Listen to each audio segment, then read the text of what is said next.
Hello, my name is Marcus. I'm the compiler of a collection of therapy quotes entitled 1001 Windmills of the Mind, a collection of advanced self-help quotes taken from what's often called the psychodynamic or the psychoanalytic perspective,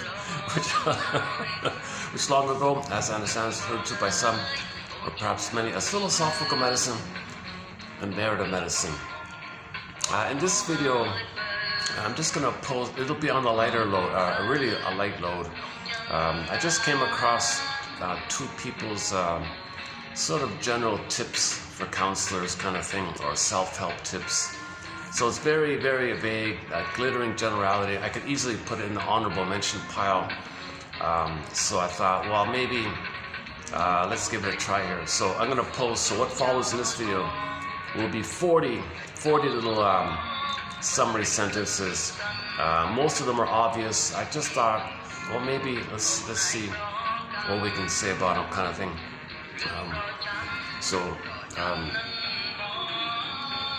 It's funny, the 90-10 rule even applied here, because the two of them had about 400 of these little sentences or something, and I plucked out what I thought were maybe the better ones, and it turned out to be roughly 10%, so hence the 40. So what, should we get started into it? Yeah, okay, let's just get started into it. Another experiment here. A Cambodian rock and roll, 60s garage folk, pop folk, psychedelic. I was just kind of curious, I haven't heard it yet. Okay, let's start here. By the way, just to clarify, in most videos, you'll get a general introduction to some of the core points, analytic points. I'm going to kind of forego it here. It's already close to dinner time here. So this will be a shorter video like that. But if the last video was on humor, not a bad discussion. That was pretty good, done at this place here. The two videos prior were all on grief, good stuff. The one prior to that was also on humor. And then before that was passive aggressiveness. And then before that was a very challenging topic about envy, mostly about envy and difficult personality patterns a little bit. And then, so we discussed repetition compulsion and you know, when there's trauma, you repeat hope for better past. So we don't know that, but the present is just recreations of the past.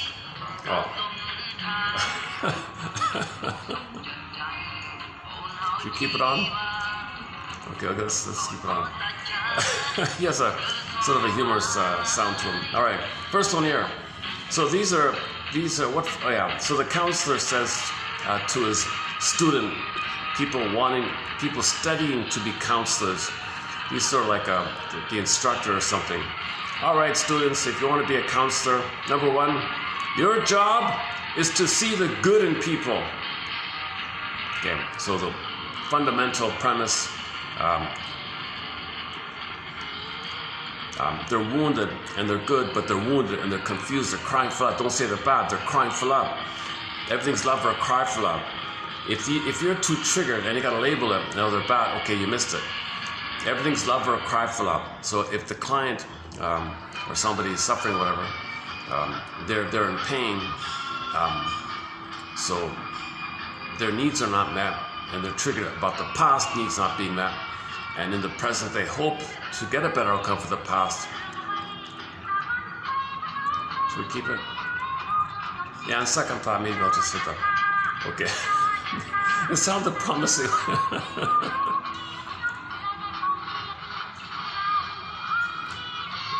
Yeah, okay, let's see if I can keep it. All right, so that's the overarching premise. That we're wounded, we're in pain, we're looking for love. If you say somebody's bad or something, okay, you missed it. You cannot be a counselor with a judgmental attitude. Because if the counselor has a judgmental attitude, that means he's very triggered, he's very angry. Okay? That means he's being reminded of his nursery time, that his anger was a cry for love, wasn't met.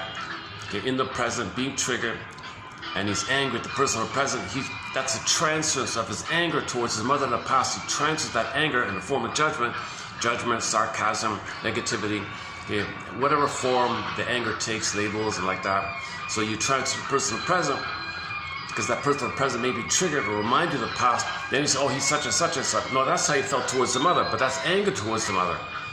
Okay, that's anger, so he's not analyzed. So if the counselor is still in the mode of transferring the past, unresolved problem, unfinished business to the present, then he cannot be a counselor. If he's too easily triggered, and he hasn't processed his past, it'll come up in the two-person dynamic. He cannot be a counselor. The 101 is the counselor must have gone through some kind of healing journey himself. Then he can be a wounded healer. Maybe in the beginning he was damaged goods, or maybe he was the walking wounded. But after the therapy, after some kind of journey, second journey, and he gets his feelings back, called the rebirth motif, feels like a new person, feels like he understands a lot. So he has compassion, empathy for others people pain, because he used to be in pain.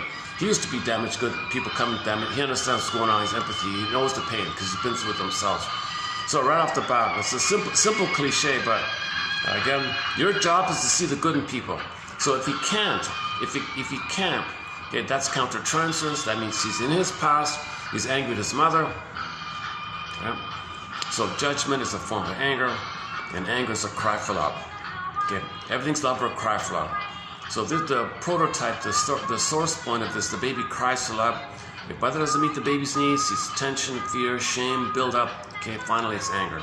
Fury, rage, mother gaslights the baby, mother's so blind to the baby's situation because she might be in pain herself, can't be the presence of the baby, baby's in a rage. The anger will go in on himself. Now he's living with this situation where his own anger, which is a cry for love to the mother, angry at himself, crying for love to the mother, angry at himself. So if something disappoints in the present, all that past will come up and he'll feel the anger at himself, he's in pain. Okay? And then he sees the memory of the mother, not really as his mother, mainly by his anger at his mother, attacking himself. He projects this scary image, which is really just his own anger, onto somebody in the present and say, oh, you're such and such. No, that's what he thought about the mother. Actually, it's not even really the mother, it's himself. He's talking about his own anger, which is a cry for love to the mother. Mother might have been okay, but the mother might have made a little mistake. But things are wildly exaggerated for the baby. So that's another topic about the fantasies idea. Baby's helpless and powerless, and mother has all the power, totally dependent, totally helpless, and mother does something wrong, think they're gonna perish. Things are way exaggerated in the fantasy world. Like anyways, and the other person coming for help has got to see that you can see through his pain and look that he's trying to heal. He's a wounded child inside, underneath. He's a wounded child crying for love, didn't get love, in pain, spent his life in a defensive manner to not feel the pain, confused, walking wounded idea. Then unknowingly the person's going through life hoping for mother's love in the past. Dysfunction means hoping for mother's love in the past. Okay, symbolic acting out, transference acting out, oral fixations, negative magic gestures. It's the hope to get mother's love in the past because trauma takes place at present based on no time, timeless, pain, repeat, hope for a better past. So the counselor has to see this perspective that he's frozen in the past, in pain in the past, and he wants to get out of the pain. The pain drives the repetition, but the unconscious has no time on second thought. Well, the first two songs are pretty good, huh? This one's a little, I find this a little distracting. Okay, what's that? Wait. Oh, hang on. It's a duet, right? There's something very, I don't know, something sincere. There's a kind of a sincere kind of a, I have images of like countryside and fields and things, and sunshine and. Okay, let's keep it going. I haven't heard this yet. I just saw that. I just discovered the channel WRIR. Very good channel. It's all volunteer DJs, and they bring in their own stuff. And one lady brought in some music from all around the world, including one from Cambodia. I looked it up, and it showed up on here. So. I'm not even sure it's this one. Again, your job is to see the good in people. So apply that to everybody. Should apply that to themselves. Are you seeing the good in people? What are you seeing? If your unmet need in the past, okay, your needs weren't met with your mother in the past, a lot of pain. Now in the present, nobody can undo that for you. Nobody can be your mother in the past. No time machines. And you expect somebody in the present to heal your past, give you the love they should have received in the past. They can't do it. It's a trigger. You're feeling the pain originally. Now the pain is repressed, triggered, comes up, and then you think the person in the present is causing your pain. No, you're feeling the pain that you originally felt but don't remember. When something in the present reminds you or resembles, even in the slightest, the most slightest ways, you're feeling the pain. And now you're gonna think that person is the cause of your pain in your childhood.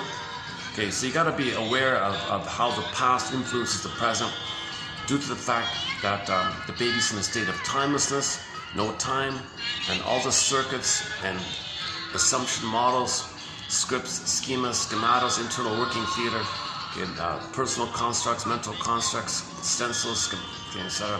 Some kind of mapping setup, internal working model is created like that, and it's scaffolded around the memory of pain, and the pain makes, I want a better outcome. Fails, repeat, get a better outcome. Fails, repeat, get a, so yeah, that's neurotic, because neurotic means you're applying the same, you're reusing the same coping strategy in the past again and again and again, but the present not the past, but the unconscious no time, all time is that time. And we're not fully aware of it because the id says the ego, hey ego, we're in pain here. Don't let the person know we're in pain. So just create some philosophy, some excuse, some flim-flammery, some duplicity. Create a red herring, create a double-think idea, create a vague, glittering generality. Lie to yourself, rationalize away, explain away. Create a straw man to focus on. Give the person a red herring. He needs to know, he can't know he's in pain.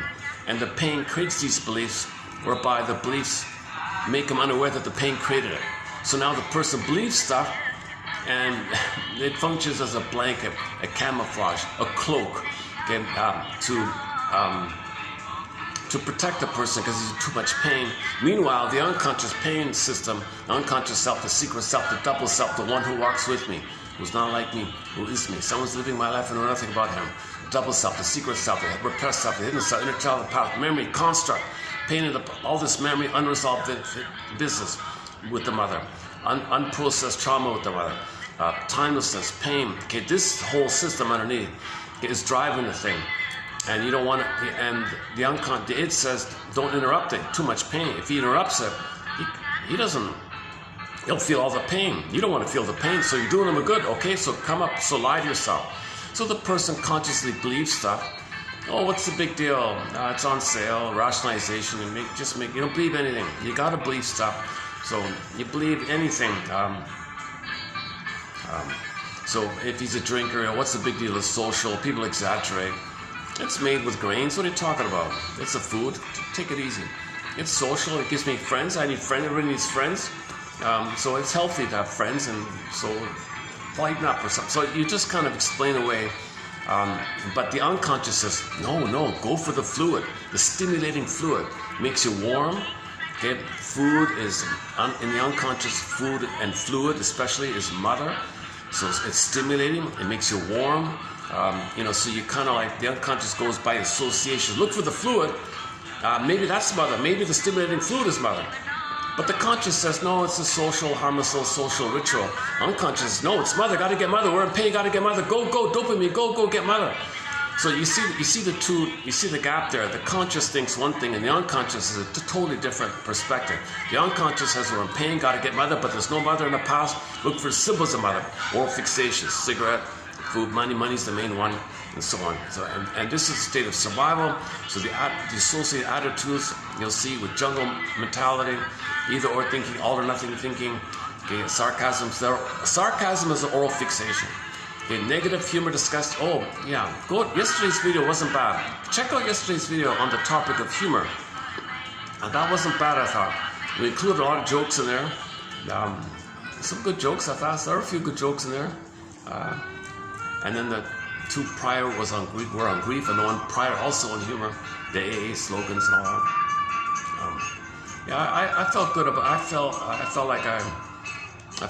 feel like our collection is becoming more balanced now. I feel like this collection. We're covering topics that I've avoided for a long time.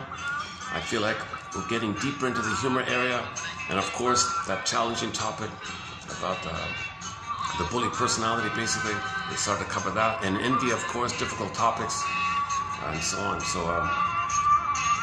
So this one just gives me a bit of a breather. I can just freely talk kind of thing. Your job is to see the good in people. So who would be had he been loved? See the potential of the uniqueness of that person. Had that person received a loving mother, a secure attachment style, and have gone through a developmental process, he probably would have been something. He has some. Everybody's unique. Nature's greatest miracle. He doesn't know it. We don't know it. Nobody knows it. Nobody knows it. But we go by the premise of nature's greatest miracle. Okay, everybody's unique. Never in all of history was anybody like you, and never in the future anybody just like you. And you know, the odds of you being here are 1 in 400 trillion. It's kind of special like that and unique like that. And each person's meant to express what's unique about them, but they need their identity and the confidence and the feeling that that there's no, like the memory is, mother said, if you be yourself, I punish you because I need you to serve me. If you're going to be autonomy, I don't have you. So many mothers will brainwash the kid and tell the kid, if you're going to be autonomous, that means you're not there for me. So I withdraw, I punish. Okay, mother, I give up myself to serve you. Good. Mother rewards, the child sacrificing his autonomy, soul gets frozen, serving the mother. And so the person comes to therapy. I don't know who I am. I don't know what I like. I don't know what I want. I don't even know who I am. Who am I? Do I have an identity? What is my identity? What do I like? I don't know. So they're lost like that because the soul is frozen in the interim, right? So the counselor has to get some glimmers, maybe some glimmers, you know. Gee, I wonder, just like a mother says to the baby, you know, nature's greatest miracle, my baby, she's thinking, presumably, that she's looking forward to getting to know what kind of person her baby is. The mother doesn't say to the baby, you're on this planet to serve me and do a thing for me, take care of me, or play a role for me, or do something on my end, or serve me, or take, you know, mother's rights, you gotta do something. No, mothers don't do that. Mothers regard the child as a human being with human rights to be themselves. The child is a unique person and has the right to be who he's meant to be. Nature's greatest miracle, a unique creature. Oh, visit from Dan, Carol Burnett. And you're gonna discover new parts of yourself. So she got divorced. The friend said, you know, during this time, you're gonna find new parts of yourself to become the free creature you're meant to be. Visit from Dan, Carol Burnett show.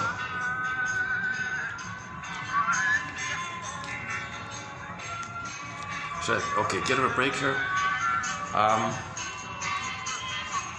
See, this is from the 60s, so the audio quality isn't the greatest there. Hang on a sec. Where are we here? It's a 28-minute. It's a 28-minute compilation. Maybe I'll skip. Okay, let's skip ahead a bit.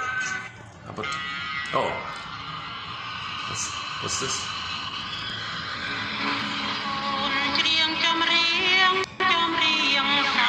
Oh, that's the song I was, that's the song that prompted me to this. This is a great song, I thought. This one here, by Miss Chala or something.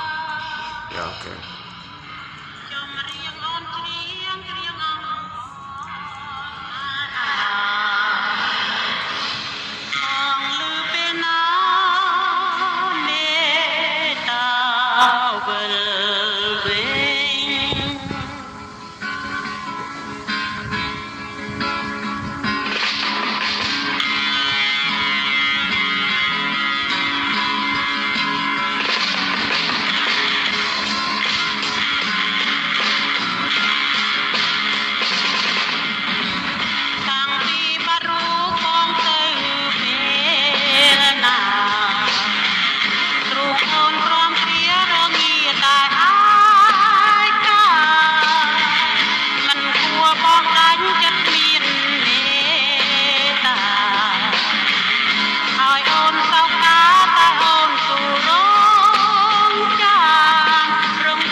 Maybe at the end I'll play it again.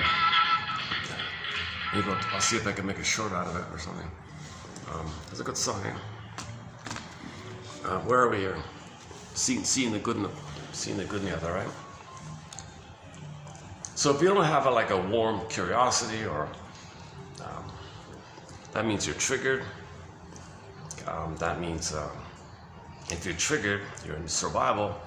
So if you're in survival, you're judging, labeling. So if you're in survival, you can't trust and share and all that if you're in survival. So trigger means you're in the fight or flight response of the amygdala. So if the counselor's triggered, he can't do therapy. No way. If he's not calm, if he's not present in his body, and he's not curious and has a warm feeling, forget it. You can't do it, right? Now, it's funny because a lot of narcissists go into the profession of counseling for their narcissistic supply. They think they're kings of gods. They get money. They stand there. They say some cliche, say some useless thing, and they take advantage and exploit the vulnerability of other people and shame them and hate them and mock them and put out the hate and get their good. Because the narcissist is still coming from the place where the baby should get the good and dump the waste. Client comes in, gives the good, he dumps the waste. Some counselors with a PhD in psychology hang up a shingle, do that kind of thing. Somebody's famous that the counseling world is rife with this. See, that's why consumer beware kind of. Okay, your job is to see the good in people. What else? Anything else? It's not to see the bad in people, right? Well, that's a projection. If the counselor is seeing the bad in somebody, what do you mean, the bad? Well, that's your judgment. Well, look in the mirror. That's the AA slogan. Okay, once you think you're seeing something bad, well, take it to the mirror and look in the mirror, because you're talking about yourself. Okay, it's a confession about yourself. Okay, this judgmental attitude or prejudice, or that's a confession about yourself. So look in the mirror, right? And you can learn about yourself, because the famous slogan, every man is my brother, every man is my mirror. Something like that. Okay, let's do the next one. So the counselor says here, explore with your clients the ways their workplace mirrors their family dynamics. What familiar role are they playing? Okay, so there might be a pattern. So you might learn about the family systems theory. You might see it acted out you might see the pattern. So in the family systems theory, what role did he play? He may be recreating it and doing it in the workplace. If it's a dysfunctional home, he recreates in the workplace, and it helps him to see his pattern. So one version of the family systems. Well, Murray Bowen often starts us off with the triangle issue. If the parents are too stressed, they shame and hate the kid, called to disperse their tension. Emotional triangle issue. So they scapegoat the kid, so the parents can get along with each other. They can't be real with each other. They've got too much tension and narcissistic supply. They blow off steam on the kid. So they get along by shaming the kids. He might be scapegoat. So some kids play the scapegoat role in the family system. One version of it is the firstborn typically is going to be supported and wants to be cast into the role of being a star, be a hero. So they get all the money, all the support, the best school, go, because the parents think, if they're narcissistic, that the firstborn will be a star, and if the star kid is seen, they will feel special and important, seen vicariously through the star kid. A lot of pressure on the firstborn. So he tends to be very responsible. He got to please his parents because they were a failure. They wanted to be more successful. So the pressure's on him to be more successful so they can feel more successful. Whether it works or not, it doesn't matter. It doesn't cure them. So when the second kid comes on board, that's the second one often gets a scapegoat one. The third kid comes on the scene. By that time, the parents have the unconscious fantasy that they could be free. They're stuck in this marriage, but they unconsciously wish they could be independent. They could be free. So they ignore the third kid. They ignore him. The third kid thinks, no one's paying attention to me. He feels kind of lost. He's called the lost one. He's stuck in the library reading alone in the library or something. But on some level, he's kind of lost, playing out the vicarious fantasy that the parents wanted to be free. They want that third one to go away and be free. I can be free. So the third one is lost, playing the missing freedom fantasies of the parents. The fourth kid comes on the scene. Holy, you know what? What kind of family have I been born into this? What a curse here. Oh my God, what a mess here. Did I do something in my life? Oh, people coming in. Oh, people are going to start to pour in there at some point. Okay, yeah, so one theory is about the fourth one. There's so much tension and unhappiness. He may discover a role for himself called the mascot or the clown. So if he does some silly antics or something, maybe he finds that, like maybe he fell down, everyone laughed at him. Oh, I have a role here. I have an important role here. I blow off steam for everybody. I keep everybody together here. Okay, so he becomes the clown or the mascot. So he doesn't have to grow up. He's just a little childish like that or something. So that's just one version, right? Hero, scapegoat, lost one, and then the clown one. Now there's so many different versions of this. There's different nuances here. There's not just one set thing. But anyways, so let's take this quote here. Let's say, how's it going again? Help explore with your clients the ways their workplace mirrors their family dynamics. So let's say in the workplace he has all the burden. He's got to pick up the slack. Everyone else is goofing off, and he's got to take care of everybody. Maybe he's the firstborn or the only child, right? So maybe in the workplace, he's really the most responsible one, right? So maybe in the family, he was the firstborn or the only child, the most responsible, right? So you can notice that, right? Oh, music coming on. Oh, uh-oh. Okay, the hotel is putting the overhead music. If you notice any skips, and there will be, there's a lot of this stuff's copyrighted. It's because the camera picked up some of this copyrighted music. Unless I can, sometimes I can confuse it by playing some music here also. Let me dig up some other, let me dig up some other. David Cassidy, Lying to Myself. What about this one?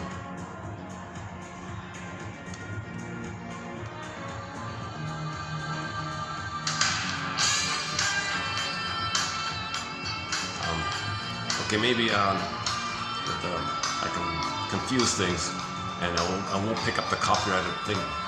Okay, lying to myself. Yeah. If the counselor thinks he's a good counselor, but he hates the client, he's lying to himself.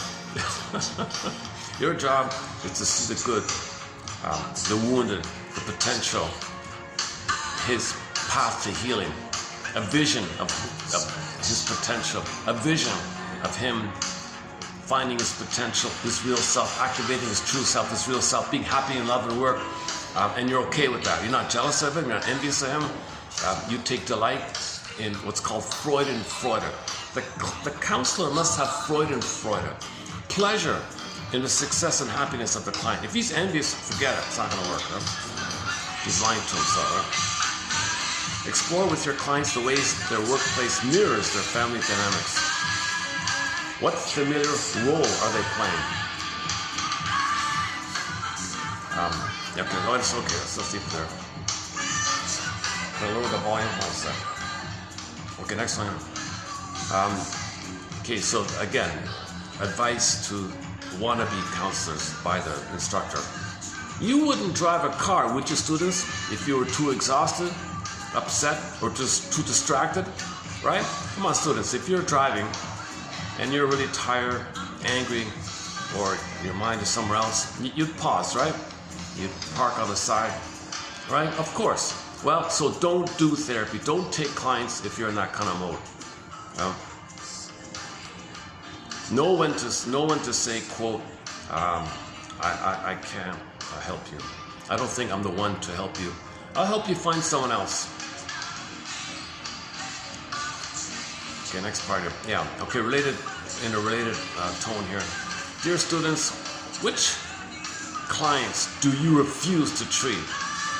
What do they reveal about you? So the people you don't want to work with, okay, that's your shadow. That's something unhealed in you. If there's certain people you can't work with, that's an undeveloped place in you, right? So you can learn about yourself by the people you don't want to work with. Right? Okay. Likewise, if you don't like the person, forget it. Never accept a client you don't like or can't help, but you think, I'll do it for the money. Oh, forget it. If you do, you're lying to yourself. You're not a good therapist. If you're just doing it for the money and you don't like the person, you're lying to yourself. You're a scam, you're a fraud, etc.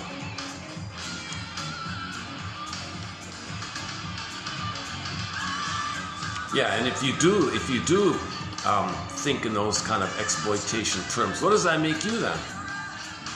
What does that make you that you hate the person and you'll lie to him, but you'll take the money? What does that say about you? Only harm will result. Never work with a client you don't. All right, next one here. Okay, about the jokes. Yeah, yesterday's one was the guy said after they in the initial interview, the counselor in yesterday's video said that he always asks his client to tell him a joke. And there's a lot there. There's a lot can be learned by jokes. Jokes are kind of like, you interpret jokes kind of like, it's an outlet for what you normally can't admit. Jokes allow that. Kind of like you wake up in the morning, get a dream from your unconscious. So you interpret your dreams when you wake up in the morning, something from the unconscious. Jokes have an analogous kind of function where the joke reveals a lot about the person. His concerns, his anger, things like that. So likewise, he says here,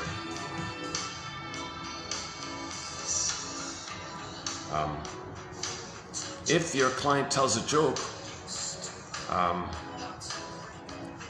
look for the meaning. You can interpret it. Similarly, ask your clients about any kind of secret habits or compulsions they have. All right, next one. Zero in on specific interpersonal exchanges or relationship episodes. These reveal much about your clients' wishes, anxiety, and defenses. Okay, so if there's an interaction with somebody, either between the counselor or somebody outside, and something's going on, well, zero in on it. You know, look deeper in it because it brings stuff up. All right. So much depends. With the two chairs in the office. Remember, the two people in a small room. Okay, it's gonna trigger the mother and the baby dynamics because there's an analogous resemblance. Two people, intimate. Two people, small room. Counselor's the authority. You're in pain. That's gonna trigger baby and the mother kind of thing. So stuff's gonna come up, right? And then, and the counselor knows that. And he knows that the client is going to communicate by reenacting in the present what happened in the past. He's going to communicate not with words, but by recreating in the present what happened in the past. The role of the counselor, therapist, analyst, whatever, is to put it to words. You're letting me know what it was like in your home. You're letting me know what it was like being with your mother. What do you mean? Well, for example, I think it seems to me you're putting me in the role of you back then, and you're letting me know how she treated you, because you're treating me how I think she treated you. Oh my God, you're right. I'm treating you. That's right. That's how she treated me. or the other one, or the other way. I mean, okay. Where's the one up with the two chairs here? What's this one again? Oh. Warning, have you and your client formed a mutual admiration society?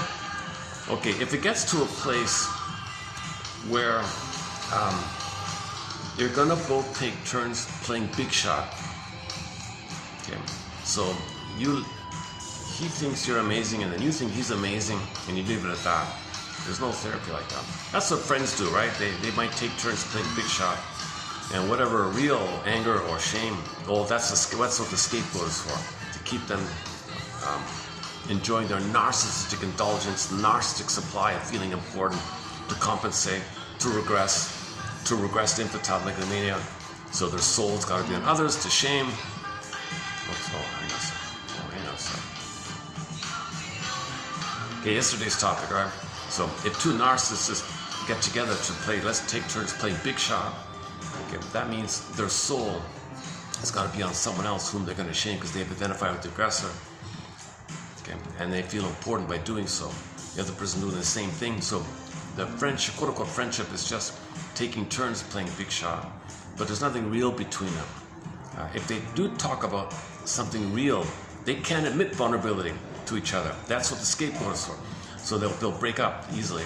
They can't tolerate like, oh, see, I gotta go. They depend on the emotional triangle. They depend on the third, and to see both as their unloved self, whom they hate because they're the mother. At the same time, another, the one they shame, who's their own soul, is the mother, whom they hate and displace their anger. The mother on the one they just shame, and the two are taking turns like that. So that's the mutual admiration society. So this is a narcissistic indulgence. Forget it, it's not going to work. A good frame. Okay, they always talk about the container, the frame, the holding. A good frame makes for good therapy. It is related to the articulated contract. Okay, about the schedule, the time, the place, how long it is, whatever little rules or rituals they have. Wait. If there's what do you do if you're not going to show up, or there's a payment thing? You gotta have all the ground rules kind of laid down. It's kind of set, it's regular, it's consistent. It's considered a good frame, a whole quote-unquote holding, right? Something predictable, something that holds you like that. A well-defined frame helps to make each session a safe, reliable place for your client and for you, especially when the emotional work gets stormy or chaotic like that. So there's a basic trust being built, right? If they have some agreement that they follow, and if it's built in that it's going to be changed, they communicate. All right, help your client find the middle ground between all or nothing. Yeah, very common one here. So if the therapist thinks in either or term, he can't do it, obviously. The middle ground, or the third side of the coin, is called the depressive position. Okay. In normal development, the child gets to a place where mother's loving and frustrating, and it's the same woman who's both. He can handle it. Babies can't handle it. No way. Babies cannot handle the idea that the one who loves them is hurting him. Click, split, either or. Goddess and demon in the mind. Psychic structure, imagination, fantasy, goddess and demon. That's how he deals with it. Psychic splitting, either or, all or nothing. Okay. So when the baby's nursing and all that, feeding, called it mother's reverie, attunement, holding, containing, soothing, seeing, soothing presence. Okay, it's a heaven or paradise. It's everything. The mother's everything for the baby. If the mother's not around, something's missing, something happened, click, hell, shame. Okay, anger fills in. It's a monster. Now he's in hell with the monster. Again, the monster of the id monster is his own rage at the mother feeling him. Now he thinks that's not his mother. So he preserves the good mother with this either or. Mother's good, mother hurting me, my anger and filling in for a missing mother. Well, it's just some other outside entity. There's some strange otherworldly kind of, no. So that the baby copes with either or. Now all babies do this in the beginning because no mother's perfect, but in normal development, assuming the mother is quote unquote good enough or more loving than frustrating, it sorts itself out, reality kicks in. Oh, okay, I can handle this. Mother's okay, she's not perfect, but I can handle it. She's basically good, she basically loves me, but she's got her quirks and faults. But she really does love me, but she's a little impaired herself. But overall, she's there for me like that. So that's what you need. That's called the depressive position. A little confusing, a little ambiguity, tolerance to confusion, ambiguity. But if the mother is genuinely more frustrating, more shaming, more misattuned, more annoying than loving, then the child can't bring the two together. He maintains the either or. So if in the model of mind by age 4, the either or is still there, it didn't get resolved, he's cursed. Now he's going through life with the either or thinking, jungle mentality thinking, all or nothing thinking, all the the girl said she dates a guy. She reported, if the guy I'm dating doesn't give me everything, click, click, click, click, click, he gives me nothing. He's worthless. Everything or nothing. Go to me, that's on YouTube. Miriam Minerbo from Brazil told that anecdote about the borderline woman, woman of the borderline personality, the roller coaster, chaotic stuff. And they're always in chaos because the baby and the mother were in chaos, right? So insecure attachment stuff. What we're talking about is attachment trauma. The source point of all this is also known as attachment trauma, relational trauma, personal trauma, developmental trauma, strain trauma, weaning trauma, ambient trauma. And from this, by the way, leads to all your complicated greed, aggravated greed, derailment to the greed process, melancholy, pathological mourning. A recent one was called ambivalent loss, confused loss. How'd it go again? Ambivalent loss. Another one, complex, persistent, complex bereavement disorder. If there's that, you have all these complications. So your attachment style leads to your grief style. If you can't mourn, that's because you didn't have the secure attachment style. Discussed in the past 3 videos. Just recently, 2 videos, minus prior to the last video, 2 videos. Middle ground, yeah. Oh, middle ground, Rick Anna. Yeah, he's got a song called Middle Ground. Look for the middle ground. Look for the middle ground. That's called the third side of the coin paradox. Okay. So the middle ground, they're human, but they're wounded. So the good and pain, crying for love is confusing and you're triggered. There's a little ambiguity about all this. Okay. It's not just either or good or bad, good breast, bad breast. That's what the baby thinks. Oh, good breast, mother's not around. What's this? Some alien, strange thing. Oh my God, that's in his mind. It's his own anger at the missing good breast. Now he's got good breast, bad breast in the psychic structure. So this is called both and thinking. Both and thinking in pop culture, in regular life, right? Both and thinking. Look for the third side of the coin. Okay, go to the classic TV show Route 66. In our collection here as well, you type in Route 66. It's the 5th one down about the third side of the coin. I was just thinking about that Maynard, that Dobie Gillis show. I was just thinking about that. It seems like Route 66 was like a grown up, like a little more advanced version of the kids' high school. So Dobie Gillis and Maynard G. Krebs, right? I feel like there was a little bit of like an odd couple. I felt like Route 66 had like a little slight parallel. Not really, but okay, never mind. Go to the episode called "The Mystic Powers of Maynard Krebs." Why was he so sensitive and so intuitive? They said maybe he's got prenatal trauma. Prenatal trauma might make people very mystical and sensitive or something.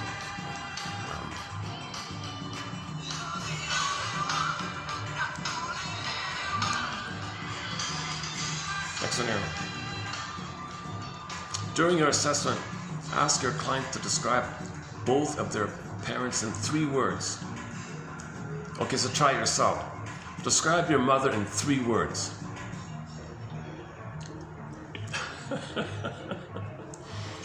Okay, hit the pause button maybe.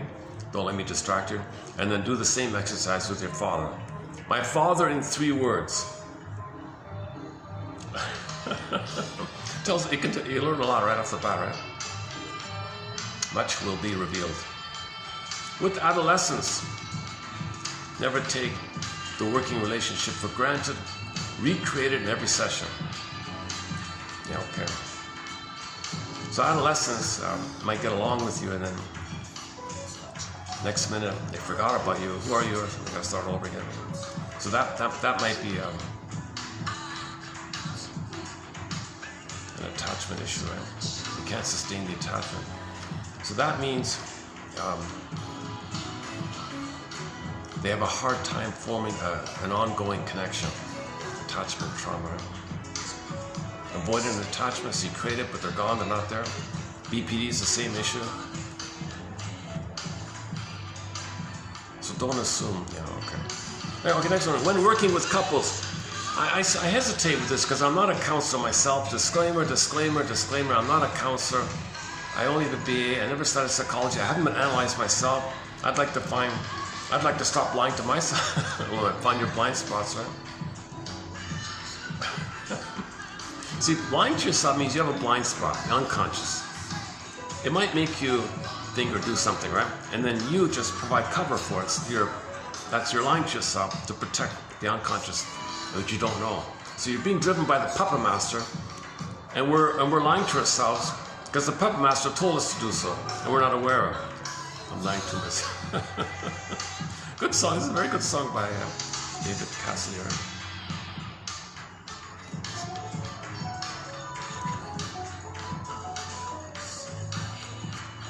When working with couples, frequently ask each member to paraphrase what the other is saying. That's a good one, yeah. So, what did you hear him just say? Oh, no way, right? Likewise to the other person. So he said he likes coffee. What did you hear him just say? He said I'm a bad cook. What? Or whatever.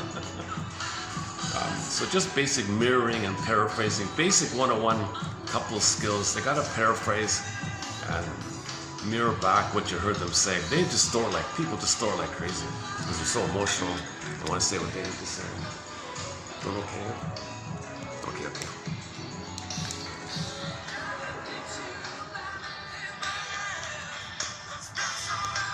Okay, where are we here? Okay, can I do it like this? All right. Just tell it. Next one here.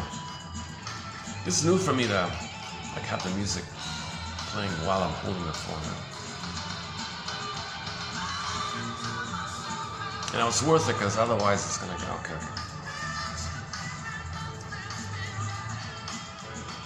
Oh, here's the 2 chairs one. Okay, I'm not too familiar with this specific point, but in other aspects of life, you can think about this. So much depends on the 2 chairs in the therapy room, right? Pay attention to the furniture and decor in your office. Is your chair the same height as your client's? Is it more plush and comfortable? Do you sit away from your desk, like a distance? Does the client have a choice where to sit? These cues send messages about comfort, authority, equality, etc. Would you describe your office as a safe place and a healing environment? Would your client? Okay, so this, again, about the environment. So maybe there's passive-aggressive things going on in the room, right?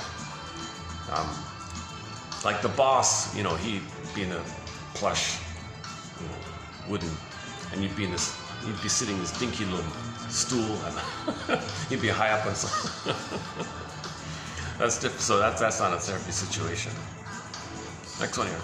Oh, your waiting room sends messages. Your waiting room sends messages. Make it peaceful, hospitable, attractive. Provide pamphlets and resource information so that learning takes place even while the client is waiting. All right, not big one. All right. Oh, if your clients show up drunk or wasted or something, send them away and make another appointment for them. Don't. Send drunk clients home, but offer another appointment. The next one here. What roles do your clients fill in their families? Oh, same idea. Okay, same like before. What role do they play in the family, in the workplace? Okay. Now, in the family systems idea, they may maintain a role to preserve the family system. What would happen if they got healthy? Right? If it changes the environment, it changes the relationship in the environment if somebody gets healthy, right? So, in the family systems theory, if the child is miserable, it keeps the parents together. If the child's healthy, the parents might divorce. So the child, don't divorce parents, I'll stay miserable to keep you together. Beware of your own either-or thinking. Beware of the triangles yourself.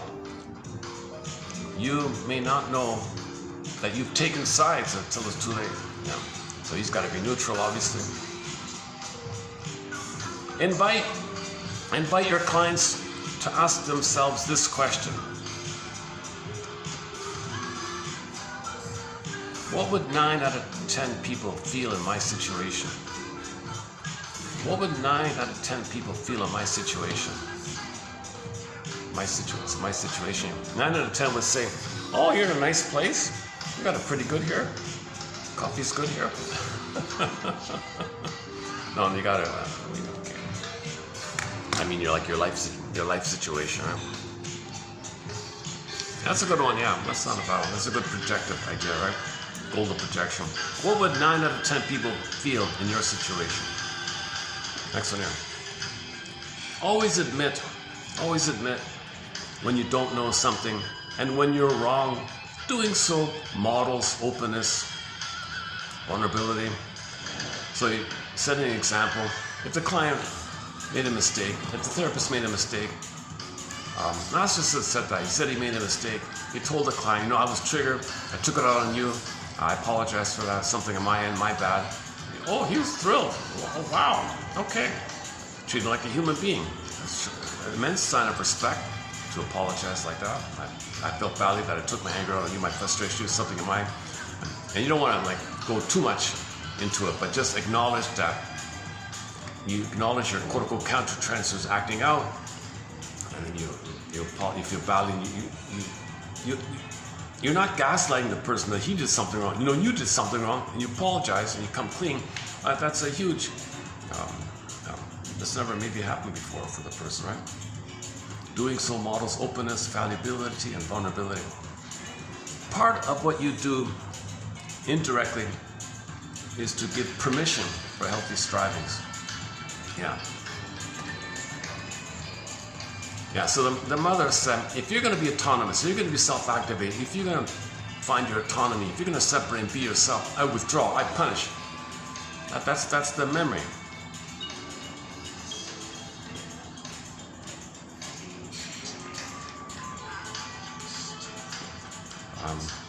Therapy is a lot like dodgeball. You dodge projections as you keep on playing. You dodge.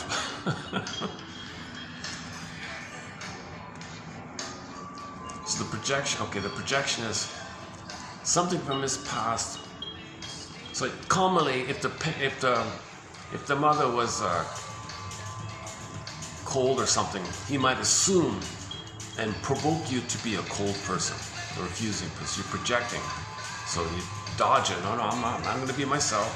Or you want me to play the role of your frustrating parent? I'll interpret. I'll dodge it and then interpret. So dodge and interpret. Dodge and interpret. You got to interpret the projection. You got to interpret what's being recreated. You got to make the person be conscious of what he's recreating here so he can know the path. It's all about story. You got to find your story. We don't remember. We recreate in an attempt to find story. Once we find a story, we can stop repeating.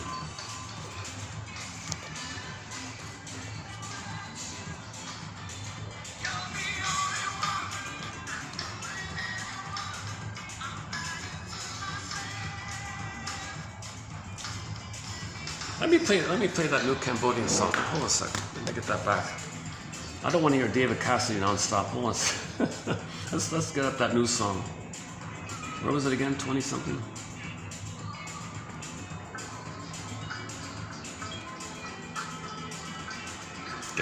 Okay, it's coming up on this. It's coming up on. There must have been a single, yeah. Okay, now that I know what the song is, I can. Okay, all right.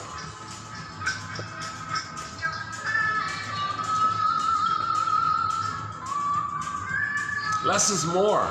Less is more, even if your style is active or directive. Keep your interventions brief, simple, and unwordy. Yeah, that's a real art. Therapist is like a poet, brief, concise, timed. All right. Remember, dear counselor, when a client is resisting, they're climbing up, they're afraid. If the counselor is a medical doctor, some medical doctors studied to be counselors. He says here, well, what you prescribe will restore the imbalance in the brain, not in the life, not in their life. Keep that in mind. Explore the meaning of the drug for them. Does it represent loss of control? Does it represent failure, dependence, denial, flight? Maybe hope. So interpret what it means to the person. Maybe it's like a symbolic mother. Maybe it's like being taken care of or something. What does it say about them? Maybe it's loyalty. All dysfunction is loyalty to your mother, to the trauma. All dysfunction is loyalty to the traumatic mother because you can't leave her and you're tied there and you got to fix her first in order to get her love because it was conditional. You are not a witch doctor or a wizard, dear counselor. If your client wants to know about the process of therapy, how it works, your techniques, well, provide an explanation. What you do is at times mysterious, but it's not a secret. That's called psychoeducation.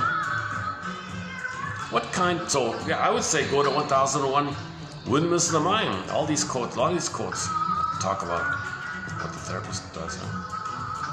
What kind of friend are your clients to themselves? You are your clients' advocate to themselves. Resist being judge and jury.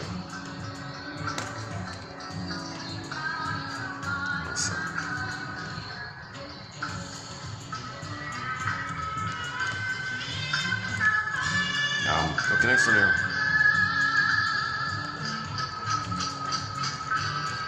Behind the question, what do I want? Behind the question, what do I want, is the larger question, who am I? Or even, am I? Okay, so the client is not sure what he wants. Well, really, who is he? Does he exist? Does he feel like he exists? Oh, here it is. Is this it? Yeah, okay.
That's the song featured on WRI. I learned about WRIR from that Global A-Go-Go show, but the guy just passed away a couple of months ago. So I thought, oh my God, he did a great job. I forgot his name. So there's a very good world music channel called Global A-Go-Go. There's 20 years worth of episodes on radio4all.net, number 4. In the search, just type in Global A-Go-Go or simply A-Go-Go, and you'll get the episodes there. It's a great show. I think he did. He found a lot of rare, obscure songs from cassettes and little 45s, and you never would have found him. He found all this great stuff. Roughly 10,000 hours, is that right? Anyways, so he was a volunteer. That was all volunteer. It was a hobby of his. And I just realized that there are other volunteer DJs at this show. So that's from the Motherland Influencers. There's a show called the Motherland Influence. They got a DJ just specializing on Congo music, Congolese music. That's also pretty good. Okay. That's about the music part. Okay, let's continue with our quotations here. Please tell me who I am. That's all. So when you mourn, that's the rebirth. You found who you are. Psychological birth, real self-birth, authentic self-birth. Getting back. You had it. It was budding, frozen. Okay, it's suspended. Okay, kind of covered up, covered over. Okay, when you feel safe to come back to you, rebirth motif. But the midway thing is called the mourning, the grieving. So there's several points to this kind of release from getting back your identity. Give thee all hope for better childhood past. Consent or admit that the trauma did take place. Find both and. Can't do either. You cannot heal with either or. You can only heal with both and. Either or will prevent your healing. If you maintain jungle mentality, either or you cannot heal with that. You got to find both and. One way to get to both and is to analyze the role that your parents played in their family system to humanize their situation. Let's see their situation. Okay, so there's a lot of material.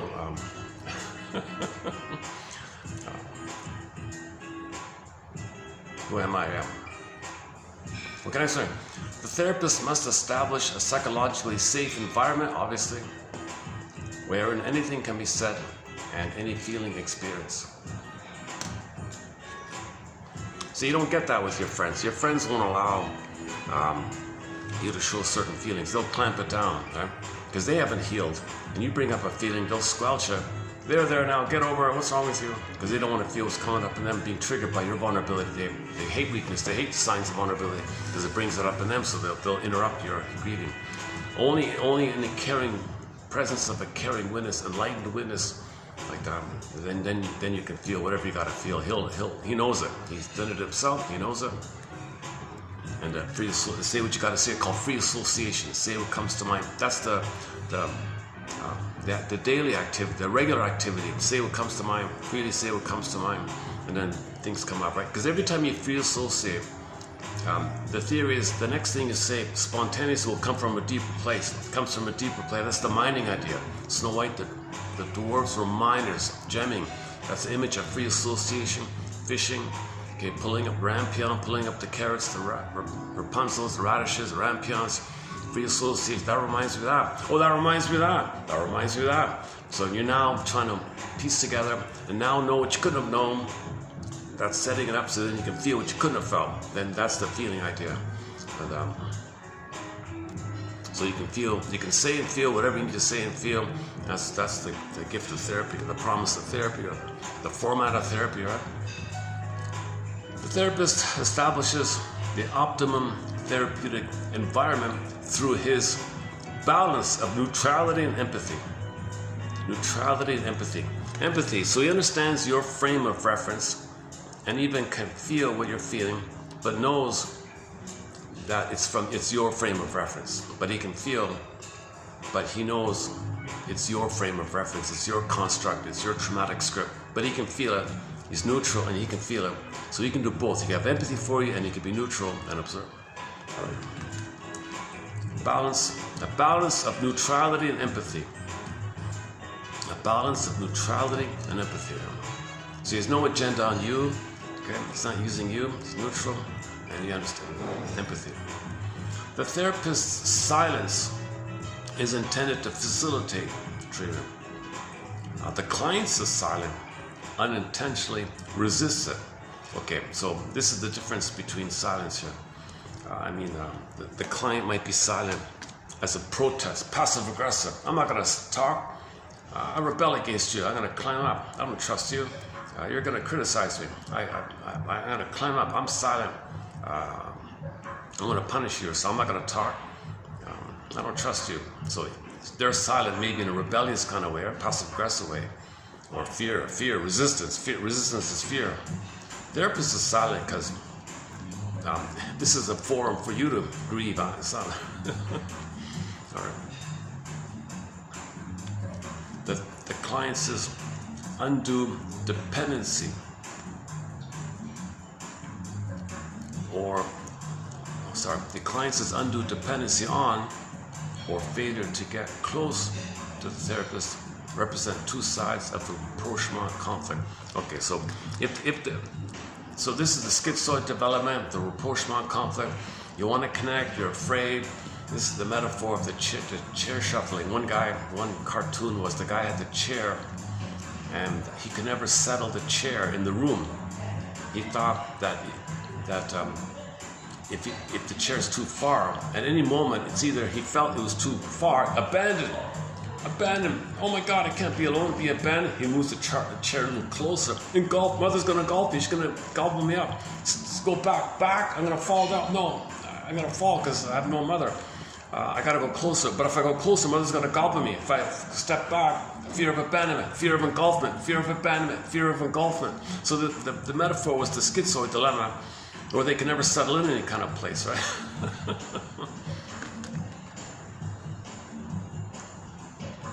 So, too much fear of dependency, too much fear of getting close.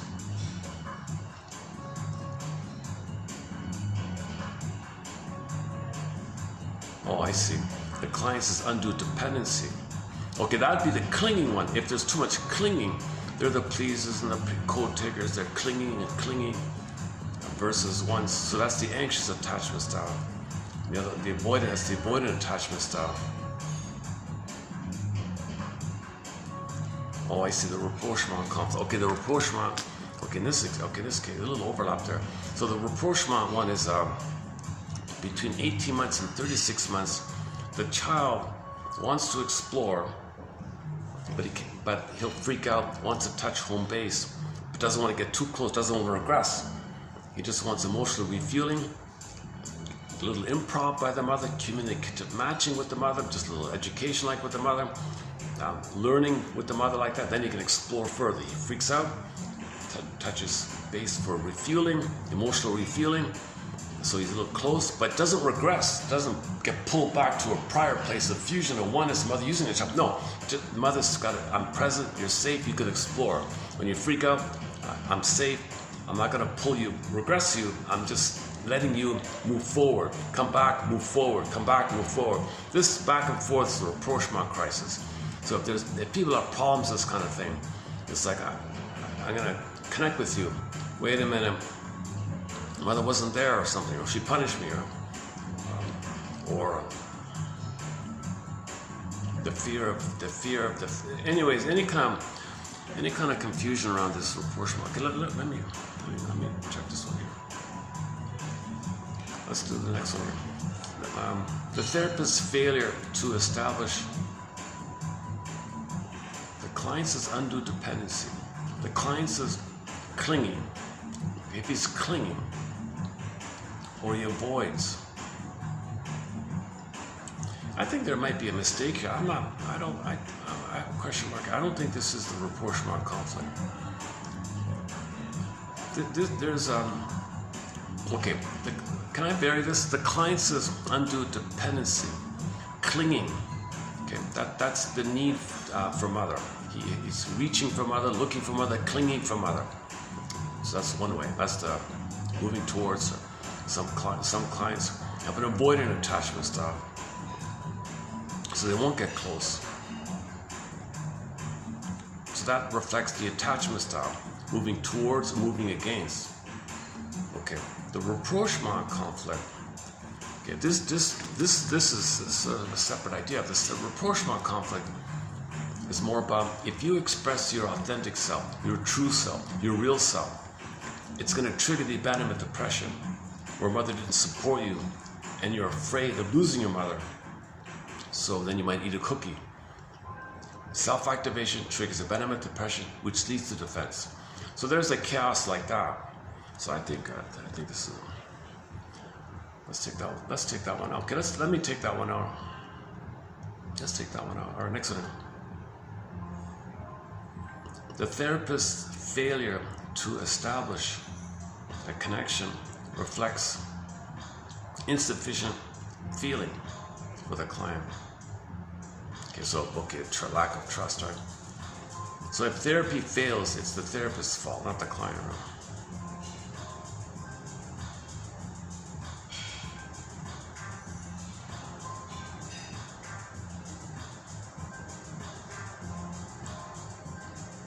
A lot of teachers say that. The teachers say if the kids fail, no, the teacher failed, right? Or something. Psychotherapy communication can begin only where ordinary conversation leaves off. All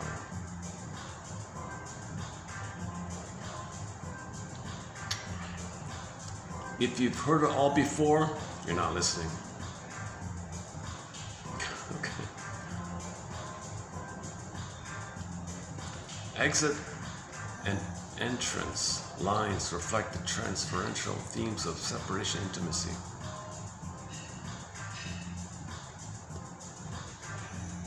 So when you meet somebody, how does it start off? And when, at the end of a conversation, how does it end or something?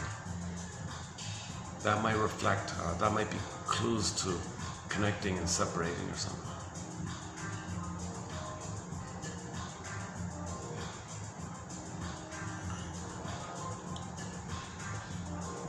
The interpret.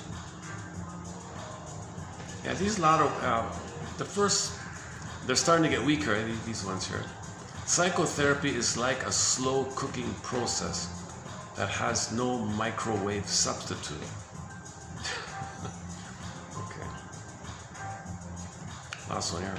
Diagnosis in psychotherapy means understanding human conditions that are both unique and universal. Diagnosis in therapy means understanding human conditions. We all have it, and everyone has a unique version of it. Okay, that's it. All right. How are we doing? Oh, we got a short video, eh? My videos are getting shorter lately, I noticed. I don't have. Okay, so this concludes a preview of 3265. Okay, all right. I want to leave around this time before all the dinner crowd comes in. I got this brief window here between, kind of like from 3 to 6, basically, I guess. Now it's 6:30 already. Well, let's do this. Let's see if the phone will read it out here. What's up? It begins with behind the question. Let's see if this will read out here.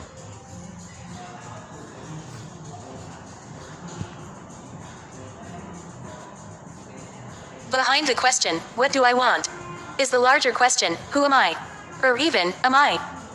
The therapist must establish a psychologically safe environment, wherein anything can be said and any feeling experienced. The therapist establishes the optimum therapeutic environment through a balance of neutrality and empathy. The therapist's silence is intended to facilitate treatment, the patient's silence unintentionally resists it. The patient's undue dependency on or failure to get close to the therapist represent two sides of a rapprochement conflict.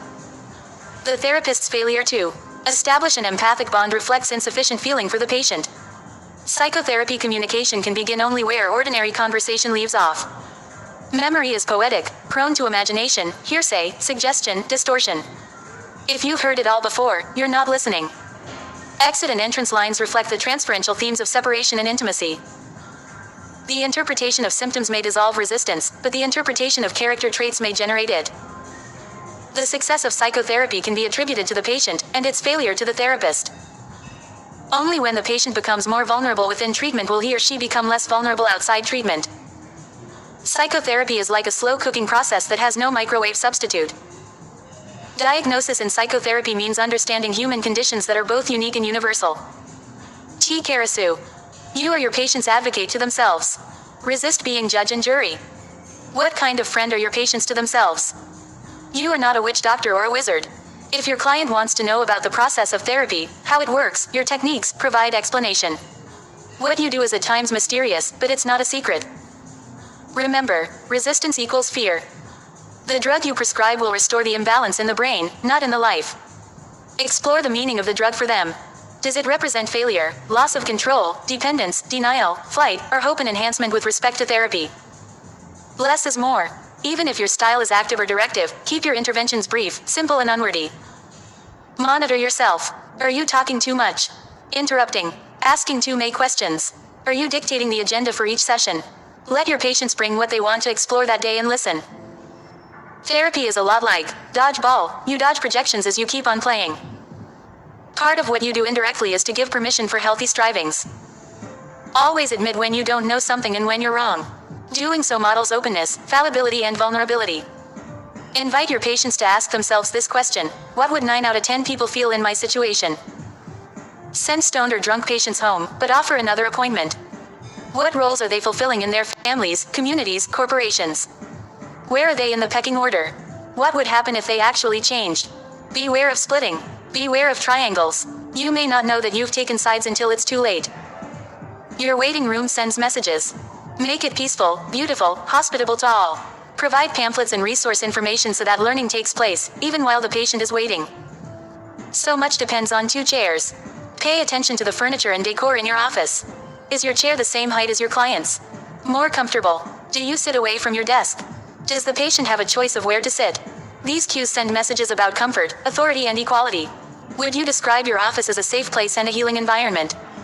Would your patient? When working with couples, frequently ask each member to paraphrase what the other is saying. With adolescents, never take the alliance for granted. Recreate it in every session. During your assessment, ask your patients to describe both of their parents in 3 words. Much will be revealed. Help your patient find the middle ground between all or nothing. A good frame makes for good therapy. It is related to the articulated contract about personal boundaries, appointments, lateness, holidays, session length and other rules that govern the therapist-patient relationship and behavior. A well-defined frame helps to make each session a safe, reliable place for your patient and for you, especially when the emotional work gets stormy or chaotic. Warning: have you and your patient formed a mutual admiration society? Zero in on specific interpersonal exchanges or relationship episodes.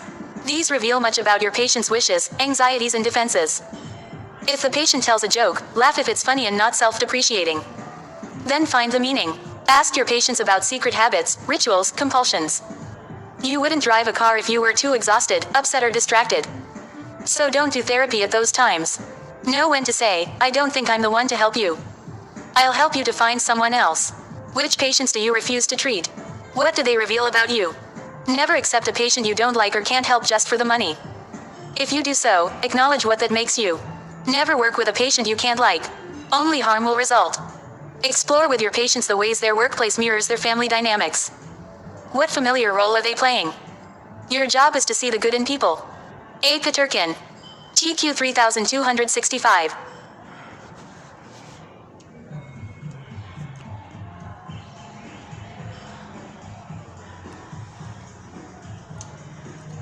A good follow-up to this discussion is the past 4 videos. We've got AA slogans in there, some jokes in there, and some quotes from the grief process. Okay, I'll just leave it here then for today. Any final thoughts. Just before starting this video, I saw a quote on one of the quotation books. I've never seen it before. Very famous quote. Maybe in the future I'll see if I can add something to it. Something about the how to go again. The nation who destroys its soil destroys itself. I thought, okay, yeah, that's part of our. That can be like a good image about what we do outwardly is a reflection of our memories within. If the memory within is that our soul was damaged, our soil, like the soul is the soil where we live and love and blossom, right? And that's dependent on the relationship with the mother to provide a safe container, love and understanding, the soil for the child to blossom, flower, have this emerging self, this true self, this real self, this gifts, this expression. So if that's damaged, if that soil is damaged between the mother and the baby, okay, that sweetness of the two being there like that, and that's damaged. How do we know this? How do we see this or recognize this? Well, imprints lead to blueprints. It's pain.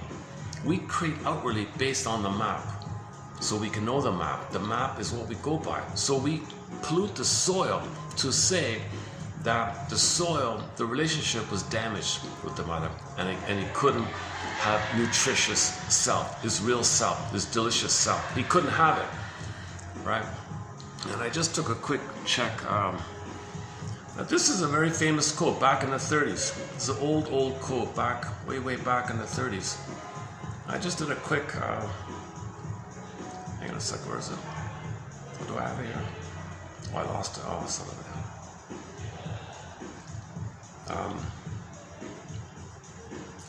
Okay, I lost it, but oh, here it is. The nation that destroys its soil destroys itself. 1930 something. It's an old quote, right? And I noticed when I searched for it, hundreds and hundreds of books used this quote. Almost hundreds of gardening books, books about the ecology, books about farming and agriculture. They'll quote it. They'll quote that book. That's one of the main quotes in the world of ecology and farming, and maybe the hippies probably quote it. And in many dictionaries, when you look on the word soil, they'll give an example of the use of the word to highlight the word, and they would use that quote.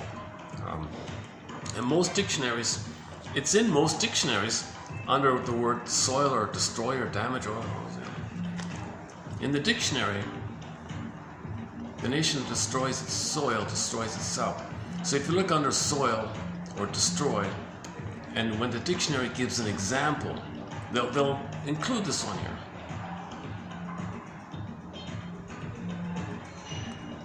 I have one of the quotes books, and many quotation books. Many quotation books include that one. I've never really noticed it. A lot of these quotation books, they're kind of like kind of lame, sort of boring. I don't really get into them too much anymore. A lot of it's propaganda and misleading. Famous people, people you don't even like. Most names kind of cringe when you see them. Oh Jesus. Okay. Yeah, I can't even. Oh, here's it. Okay. A good teacher, better than a barrel full of books. Okay. Peter Drucker. When a subject becomes totally obsolete, we make it a required course. Okay, I'm gonna have to look at these later.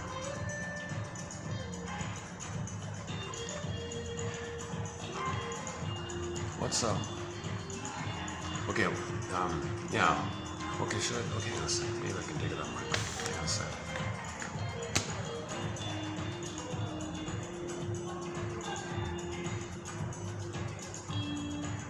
What was it again?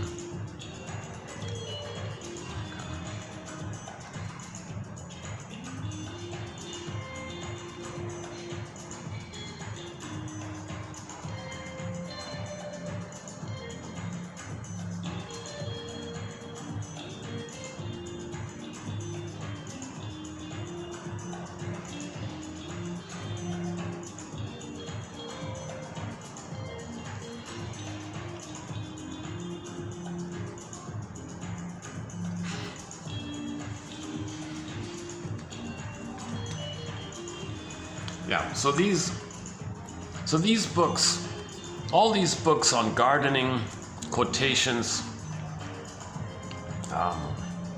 organic food, nutrition. Oh, where is it? Well, the last time I searched for it, I had like hundreds. There's only 50 here. What happened here? Nation now. What did I do wrong? Okay, never mind. Just look up, type in in the search engine, in your search engine, type in that quote: "A nation that destroys its soil destroys itself." And when the first time I searched for it, it came up with hundreds of books that include that phrase. Hundreds of dictionaries, all the major dictionaries included. Quotes on gardening, quotes on ecology, quotes on farming, the Farmer's Almanac or something. It's a well-known quote, right? So I want to pick up on this idea that if we're destroying the soil on the outside, is it due to the wiring, the energy in us that's spinning around, that when we were a baby with our mother, we wanted a positive relationship, a quote-unquote psychological soil to blossom in. That was failed. We mapped it in. We identify with the aggressor. The planet becomes us. We become the aggressor. We break the relationship. We break the relationship between ourselves and the planet, because the planet's us and we're the aggressor. So just as this person's felt shame and all that, we shame the soil, we shame the planet, because we feel shame. As above, so below, right? So in our collection, we have a thing called the 55 symptoms of Homo traumicus, the as above, below idea. And one of them is about this idea about destroying the land like that. So that quote, we could add that quote to it. That's a 10-hour topic called the 55 symptoms of Homo traumicus, as above, so below. And the theory is the sociological is a reflection of our psychological. The psychological, from the psychological, we create the sociological. Okay. Now, when we're creating the sociological, it creates the psychological that creates it, that it circles around. It's being perpetuated. And we've been in this loop, we've been in this negative loop for somewhere between 6,000 and 10,000 years.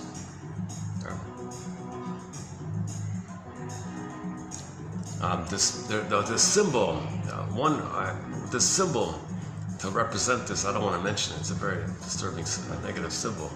But that symbol a little bit conveys the idea that for the past 6,000 to 10,000 years,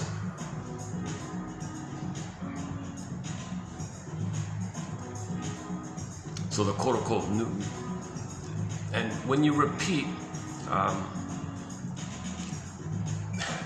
we're trying to learn. Repetition compulsion is called experimental recollection. We're experimenting with learning. We're trying to learn. We repeat both as the fear of learning. I don't want to learn, just repeat and don't learn, just repeat, don't learn, just repeat, don't learn. But at the same time, on a deeper level, we're trying to make something unconscious conscious. So when you repeat, it's an attempt to learn and get your story, then you stop repeating. Mr. Freud's most famous essay, memory, repeating, working through. We don't remember, so we repeat. Like the therapy thing, the client comes to the room, recreates in the present what his childhood was like, so he can put words to it, so he can remember and grieve it, and then he can live in the present. Rebirth motif, rebirth motif, virgin birth motif. So when you get your story, you're born again, right? That famous rebirth motif. The rebirth motif means psychologically born. Your psychological birth was like budding, and then it was suspended for half of life. And then when you mourn, why it's all that time lost, the huge cost like that, and the reality of it all, oh my God, what a sadness, then you can blossom. That's the rebirth. I feel like a new person. Well, you're being now who you're meant to have been, right? So, okay, we're doing okay here. Oh, people are pouring in. All right, I should leave soon. People might want to use this nice section here.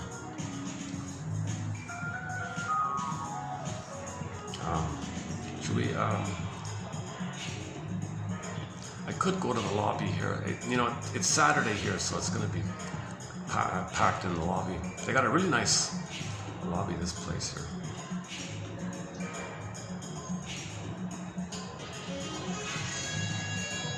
It's a bit of a gem because this hotel is in between two SkyTrain stops, so it's like you gotta walk on either end to get to this place. So it's a bit of a gem. It's a bit of a nice location.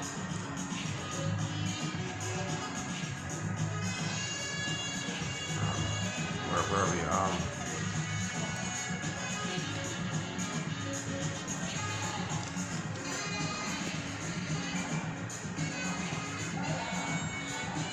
Anything else?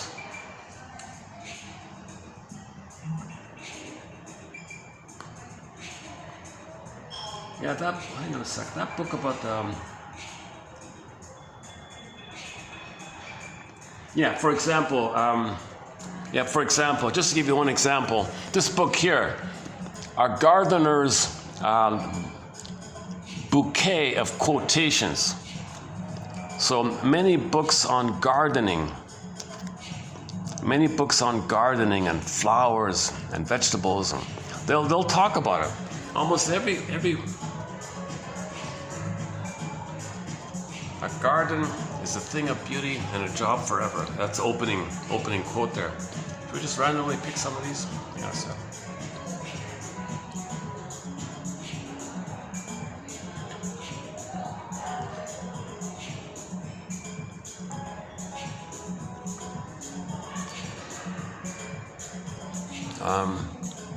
Okay, what's this? By planting, are we getting it? Okay, hang on, what's this? Okay, by planting flowers, one invites butterflies. By planting flowers, one invites butterflies. By planting pines, one invites the wind. Okay. By planting bananas, one invites the rain. Okay. And by planting willow trees, one invites the cicadas. All right. Cicada. How do you pronounce it? Cicadas, cicadas, cicadas. Incredible sound, eh?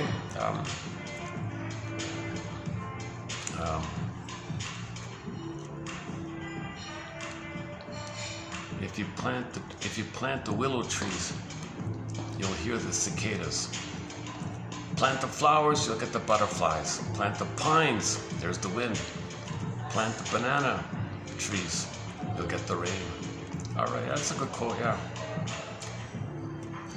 What is paradise but a garden, an orchid of trees and herbs full of pleasure, and nothing there but delights. Everything delights. Let's see. All gardens are a form of autobiography. Gardens are the result of a collaboration between art and nature. Just pick the short ones here. No two gardens are the same. No 2 days are the same in one garden.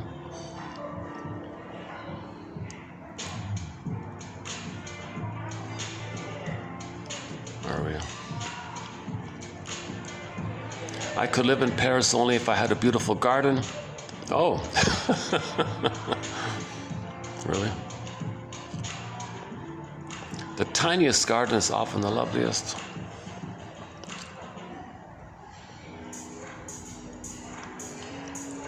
Oh, weeds.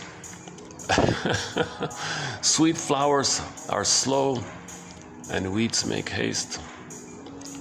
A good garden may have some weeds. Advice on dandelions: if you can't beat them, eat them. You can eat the dandelion leaves and the roots. The dandelion roots. I don't know how to prepare it, but apparently you can make a coffee substitute called dandelion root coffee substitute beverage. I used to buy it. It's very good. They don't make it anymore. Advice on dandelions. If you can't beat them, eat them.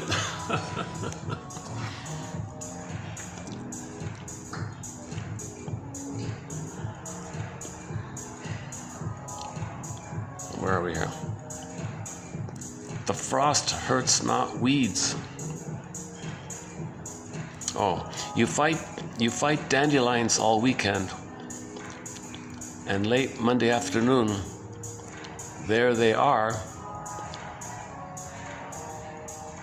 pert as all get out, and full and gorgeous bloom, pretty as can be, thriving as only dandelions can in the face of adversity. Okay. Oh, dandelions. Weeds never die. No garden without its weeds. He who wants to eat a good supper should eat a weed of every kind. All right. Oh, look at that, eh? Italian proverb. Yeah, that's a good one. He who wants to eat a good supper should eat a weed of every kind. So sprinkle some herbs, like edible weeds, obviously. Sprinkle. Not the toxic stuff. Oh, Emily Dickinson. A light exists in spring, not present in the year at any other period, when March is scarcely here.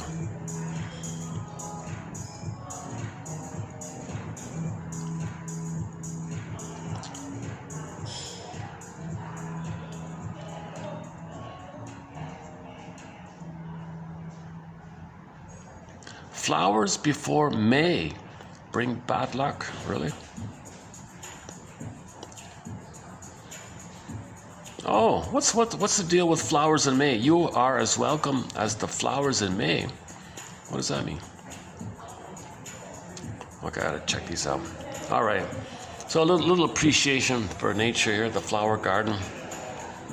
Space for the sunflower, bright with yellow glow, to court the sky.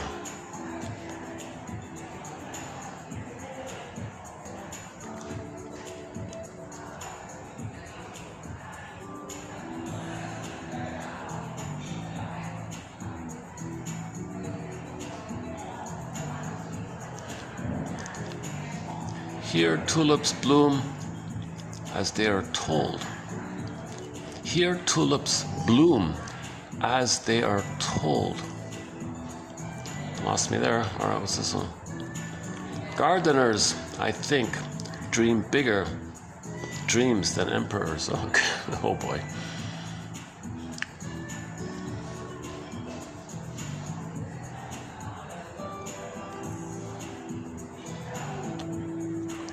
For a high-minded man, agriculture is the best of all occupations.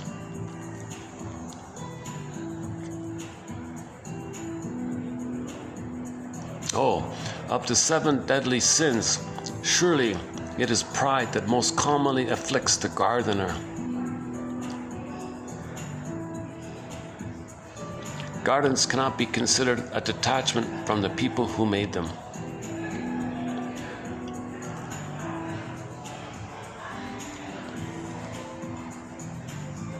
Okay, I'll have to check this out.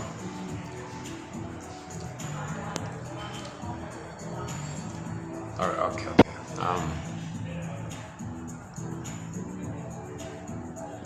I think there are as many kinds of gardening as of poetry. Nature soon takes over if the gardener is absent. Oh, here it is here. Here it is here. Oh, here's the quote. Here's the quote that started all this. The nation that destroys its soil destroys itself. What a key quote, eh? And the author said something like 100 million acres were destroyed, the soil was destroyed. He said, come on, people, stop this. Never go to a doctor whose office plants have died. That's an old one. All right.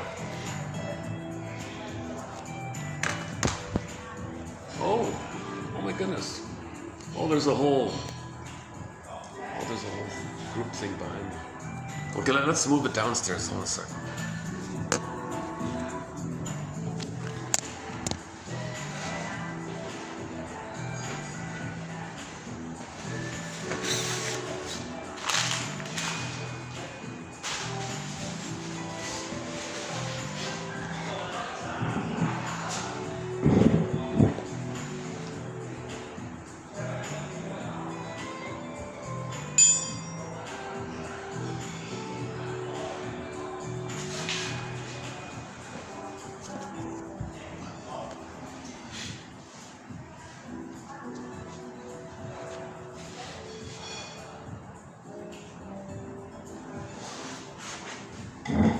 Alright, everything okay? Alright.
Maybe there's a spot over there, right? What about over there?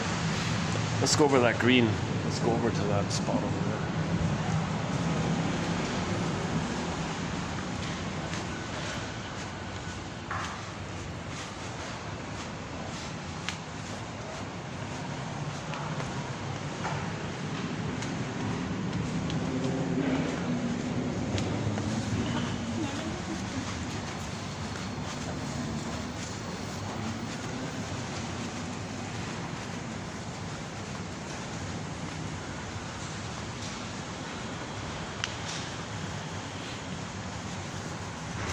Okay, let's just close it up here.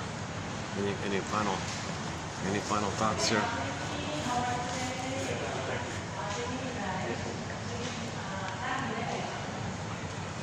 So yeah, nice to be down here again. Okay. Oh, can I play this song? I have to. Oh, I didn't even find the name. Let me see if I can get the name of that song. Cambodia. Okay, submitted for your approval and consideration. Should you choose to accept it, your mission is to skim through those short one-liners discussed here today, which can be found if you click search for TQ3265. Where's my phone? 65. So there's about 30 of them in there, 30 plus one-liners. Skim them and highlight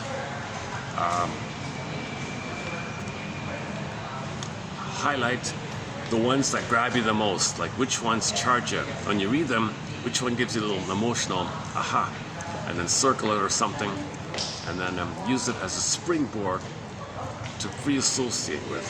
What does this remind me of? What does it suggest to me? Okay, think of it as a writing prompt, like your teacher gives you write an essay, discuss. Oh, discuss. Yeah. Oh, there we go. So identify one that you like. Oh, one second. My phone is freaking out here. One second.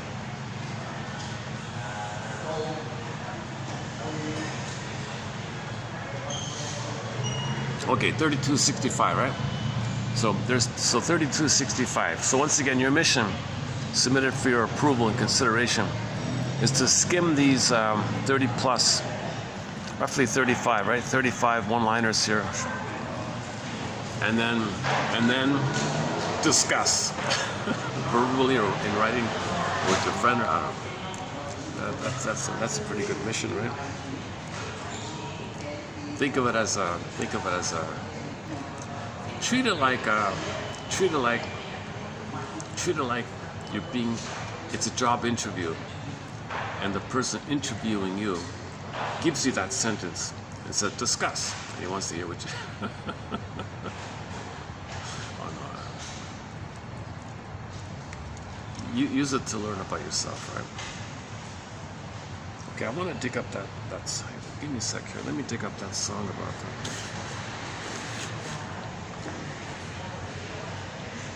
One sec. Okay, let's do this. I want to find out what song I played here. One sec.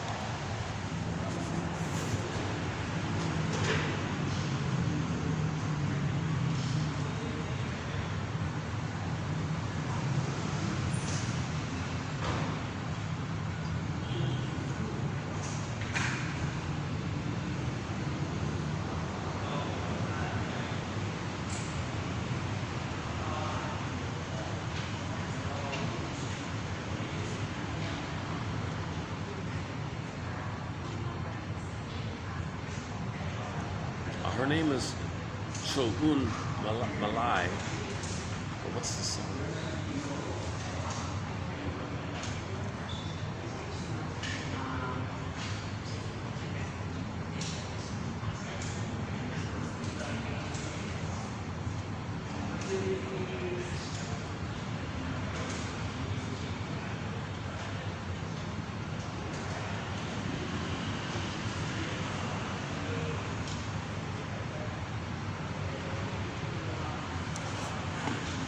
Okay, I don't have the song name, but the singer is here.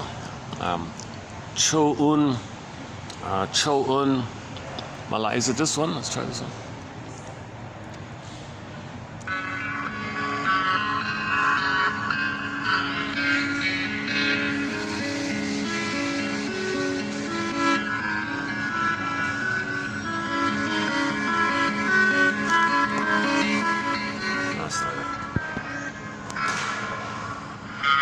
What is it? What is it? Yeah.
It's too noisy. All right, let's wrap it up. Okay, let's just wrap it up here for today. Thanks very much. Submitted for your approval and consideration. I'll see you in the next video.